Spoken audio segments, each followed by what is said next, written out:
I destroyed this mailbox on accident using my strength. It's kind of a funny story, but now I need to replace it. I'm going to use some scrap wood and it's going to be an even better mailbox. First, I'm going to start with this 2x4 that I found. The plug broke on my drill. That's not good, so I'm going to bring out the backup drill today. This was my friend's dad's drill. They're not using it anymore, so they gave it to me. First thing I need to do is remove the screws from this board. I think this was used as a form for pouring concrete, so it's a pretty ugly piece of wood, but it'll do the job. We just got to clean it up a bit. Done with this tool, now I'm going to put it away and bring out the old circular saw.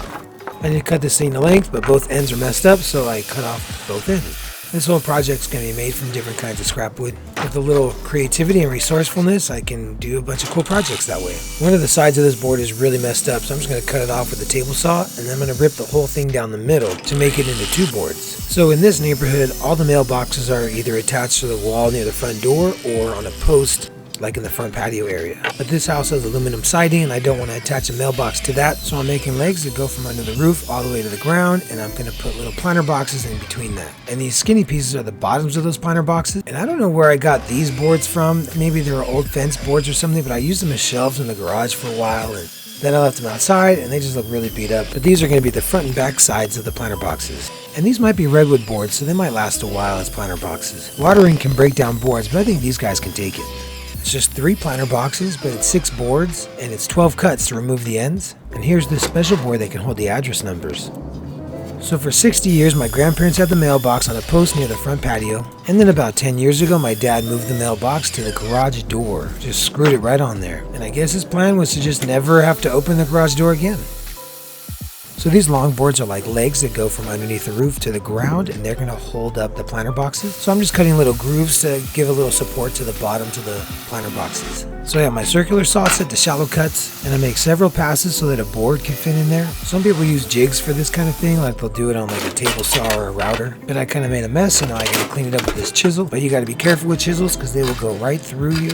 And that's 6 grooves for 3 planter boxes, and I got to go through and check to make sure the boards fit inside these grooves. But I didn't actually do that until it was time to put it together, and just a few of them needed to be trimmed up with a chisel, so it probably would have been worth it to make a little jig to do all these straight and accurate. And I just tend to not make jigs because I always think that I know better when I actually don't. But I guess that's just trial and error with a lot of error. And because this whole project's made out of scrap wood, I have to use the sander to clean all of it up.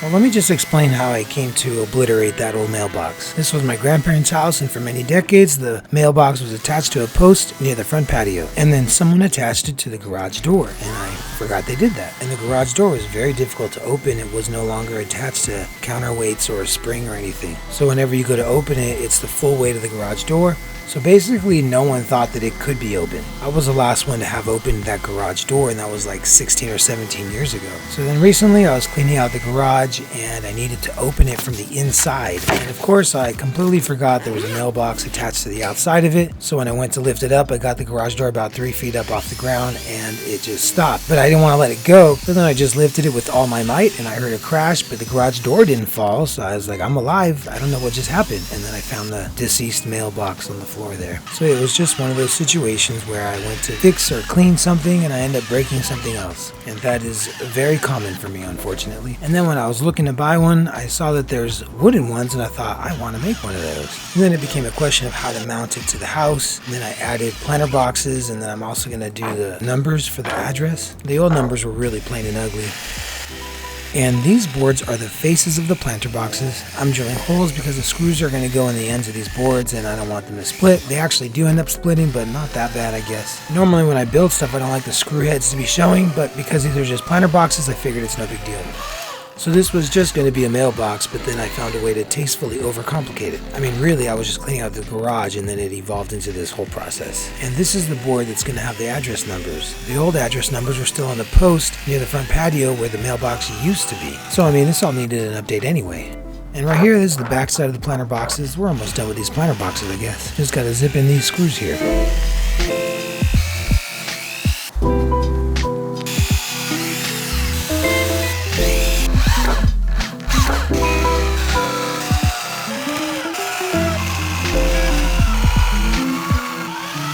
And as you can see, that was a piece of cake. But for the mailbox itself, I want to use a nicer piece of wood. So this board was like a side panel from an old desk that I took apart a few months back. It was just the desk that keeps on giving. And this board will be the top. I'm just cutting that to length, and no one will see the back side, so I just put together a couple random pieces of wood. So it'll be ugly but functional. I'm sure we all know people like that. And then I'm cutting some small pieces of wood to fit on the inside sides of the mailbox, just to have a little spacer to maybe protect the mail from moisture. So these are what we'll call those little spacer pieces I just cut. I think I got these little metal brackets from a table or something. I don't want screw heads showing in the front of the mailbox, so I'm using these brackets to put screws in from behind. I didn't want to use glue in this project because I figured that changes in weather would cause the wood to pull apart. And see, now I'm screwing in that nice board for the front of the mailbox. I have these little screws that kept falling out of the bottom of the work table. They were really shallow with fat heads. I know some people like that too. And now I just have to attach the boards to the back of this mailbox. And after this is assembled, I won't have to see those boards ever again. But that nice piece of wood that I used for the front of the mailbox has a few blemishes, 2 holes, and a few cracks in the knot there. And to fill these holes, I use some little tiny sticks and some sawdust and wood glue. So I just put a little bit of wood glue on it and then spread some sawdust and use my finger to push the sawdust into the holes. And once the wood glue dries, I'll go over that with a sander.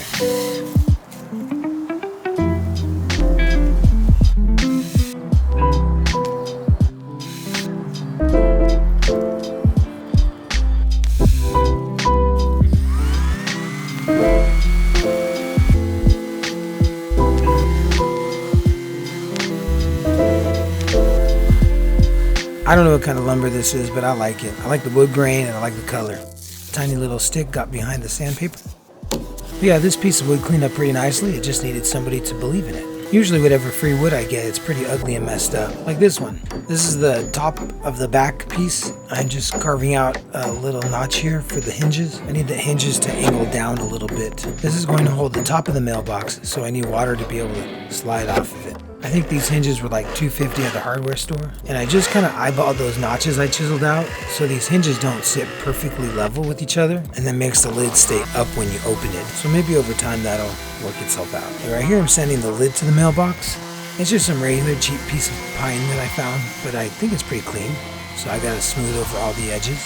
And I'll attach that piece later. I'm going to put some oil-based stain on the board that's the front of the mailbox. I think it's going to look pretty slick this way. I just don't know how long it'll keep the right color because it faces the afternoon sun. But it's been a year and it hasn't changed at all. See, after I apply stain, I like to rub it in with a rag. I think it comes out pretty good that way. I'm going to use the same wood that I used for the front of the mailbox to make the numbers for the address. I drew out the numbers by hand, and then I got to use a drill, put some holes in it, and then use a jigsaw to cut out these numbers. I found this here jigsaw in an abandoned house like 13 years ago. It works really good, but it's a bit old. I don't use it all that often, so I'm not super comfortable making these kind of turns. But I didn't know any other way to do this, and I didn't want to buy numbers. They're like $5 each. I mean, I guess that's not too bad, but for this, I'm just using a jigsaw, scrap wood, and some sandpaper. And right here, I had a hard time finishing the cut, and then the wood cracked right there. And I was worried I'd have to do the whole thing over again, but I just fixed it with the sandpaper. I'm always hand sanding stuff, you know. And throw some stain on this thing, make it look real nice. My goal here was to make some really dark stained numbers and then lay them over some light colored wood, and the numbers came out just right, but the board that I used for the background of the numbers ended up getting really dark. Like some of the wood that I use here stays really light when you put polyurethane on it, but this one got really dark, so it kind of makes the numbers hard to see. And right here I'm putting screws in the back of that board, and that's how I plan on attaching all the numbers. And my next step is to put polyurethane on the lid to the mailbox and the board that holds the numbers and the front side of the mailbox.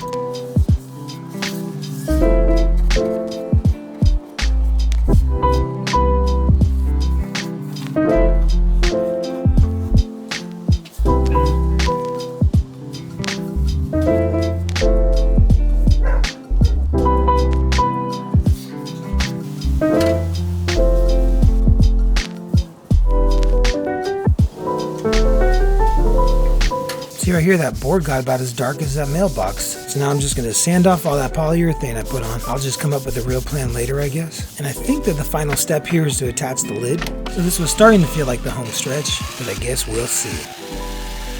So the legs reach the ground and they go all the way up to the underside of the roof. And see, I'm right next to the garage door that's giving me all that trouble earlier. It's not acting up now because you guys are here. And probably my favorite part of this project is playing with a little dirt. I usually just get dirt from the backyard to do projects like this, but it has way too many weed seeds in it, so I gotta buy fancy dirt from the store. I was only going to put succulents in these planters here, but then I ended up putting strawberries in the bottom row. I would prefer to keep drought tolerant stuff, but I just wanted to see if strawberries could do it. And after a year of growing them here, they haven't died, but they also have shrunken quite a bit. So we'll see if fertilizer can fix that next year. And I got all these succulents from a guy who was selling them out of his backyard here in town. It was kind of a weird setup. I just found him on Facebook Marketplace. And I thought he was just selling a few plants, but he has like a nursery set up in his backyard at his house. But yeah, he made it feel kind of awkward, kind of like please buy something and leave my house situation. But it's whatever. He had good deals, and these plants end up looking pretty good after growing here for a year. The idea here is that the plants would spread out and spill over the sides of the planter boxes over time, and everything started to do that except for the strawberries. So maybe you notice these planter boxes are pretty small and they're going to dry up pretty quickly in the summer. But once they get established, these succulents can take the heat. And there's a little space between the wall and this contraption, so that way when I water, none of the water gets trapped between the wall and the planter boxes. So ultimately I like the mailbox, but I think everything else looks a little ugly. The scrap wood looks too scrappy, the paint on the garage looks really messed up, and the whole house looks a little faded. Like I just couldn't even enjoy a picture of the finished product. So I had to make a decision. I had bought some exterior paint for my shed, and I figured I'd use it on this thing. Normally I don't buy paint full price. I only ever buy the discounted Oops paints. So this paint was $45, which is a lot more than I'm used to paying, but I think it'll last a long time outside. And it should provide enough contrast so that you can see the numbers pretty easily from the street. And obviously it would have been easier to paint this before I put the numbers on there, but I didn't know how much I would hate it before. So I paint the backboard for the numbers, the legs for this thing, and the planter boxes, basically everything except for the numbers and the mailbox itself. Essentially, the issue with this project is that I didn't know which problems I was willing to deal with, and I had to make those decisions as I went along.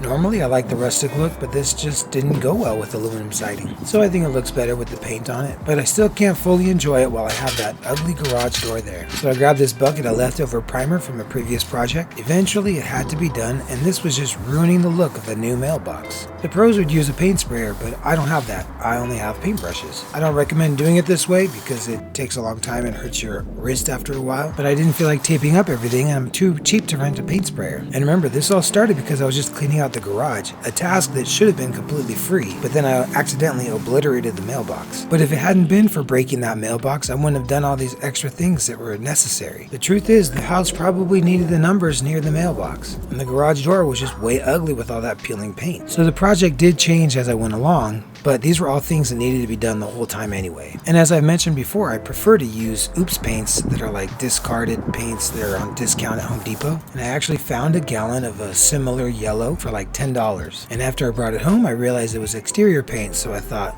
let's go for it. Let's put it on the outside of this house. And like I said before, the garage door wasn't connected to any counterweights or spring, so it was heavy in the first place. And yeah, painting over it while it was closed and then not opening it at any point made it very difficult to open later on. Like, on top of being very heavy, I also painted it shut. So this wasn't a perfect process, but I had to do it. You know, I had to paint over that stupid gray conduit there. The house looks like I gave it a spray tan, but it's a lot more even and better than it was. And we asked a contract painter what it would cost to do the house, and it was something like $3,000. So I think we saved quite a bit of money here, like $2,940. And I just wanted to build a mailbox, and it turned into wanting to add numbers and planter boxes, and then painting the garage door, and then the whole house. So it's probably a good thing that I obliterated that old mailbox. I really enjoyed this project, but it really got away from me there. And hey, thanks for watching.